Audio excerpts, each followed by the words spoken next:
राम राम जी। नाम सारिका ढाका। शुरुआत अपने रब से करना चाहूँगी।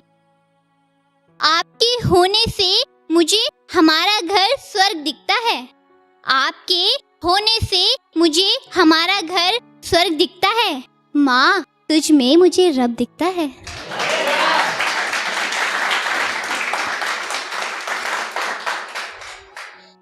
उसकी बेकसूर बेटी की जान ले ली, उस माँ के दर्द को बताने आई हूँ।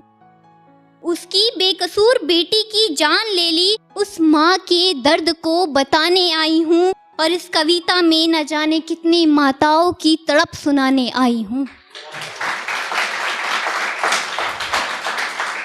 कविता का शीर्षक है बाहर दुपट्टा डालकर जाऊंगी।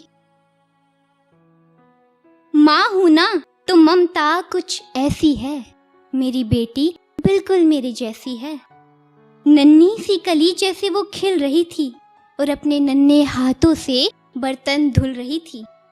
मेरी लाडो कहती, माँ तेरा जिंदगी भर साथ निभाऊंगी, तेरा आंचल कभी छोड़कर नहीं जाऊंगी।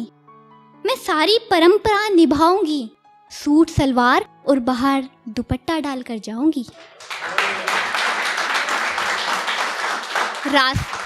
रास्ते पर चलते वक्त ना मैं मुस्कुराऊंगी और ना नजरें उठाऊंगी। लेकिन मेरी लाडो को क्या पता कि वो परंपरा की बेड़ियों में बंधी रह जाएगी। एक दिन वो उन दरिंदों के हाथों नोची जाएगी। चीखी होगी, चिल्लाया भी होगा, चीखी होगी, चिल्लाया भी होगा। मुझे वो आवाज सुनी नहीं, लेकिन कहते हैं ऊपर वाला तो सब देखता है।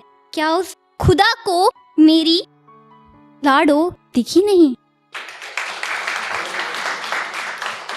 मुझे एक माँ कहती है कि मुझे पता है दरिंदों, अब तुम ये बलात्कार करते हुए घबराते नहीं। माँ क्या कहती है कि मुझे पता है दरिंदों, अब तुम ये बलात्कार करते हुए घबराते नहीं, क्योंकि ये समाज के लोग एकजुट होकर तुम्हें कभी सजा दिलवाते नहीं।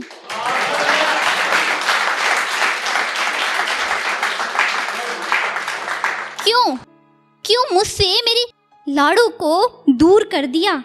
उदास हो जाती तो हंसाती थी मेरी लाडो, मेरे घर के कामों में हाथ बटाती थी मेरी लाडो। उसके बाबा मुझे डांटते थे तो मेरे लिए लड़ जाती थी मेरी लाडो।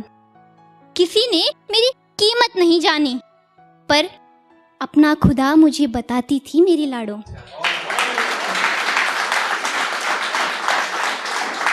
और अंत कुछ इन 4 पंक्तियों के साथ करना चाहूंगी कि मेरी लाडो चीखी चिल्लाई, मेरी लाडो चीखी चिल्लाई, किसी को आवाज ना आई। मेरी लाडो चीखी चिल्लाई, किसी को आवाज ना आई। फिर भी उन दरिंदों को, मेरी बेकसूर लाडो की जान ले ली, फिर भी उन दरिंदों को फांसी की सजा सुनाई ना। शुक्रिया।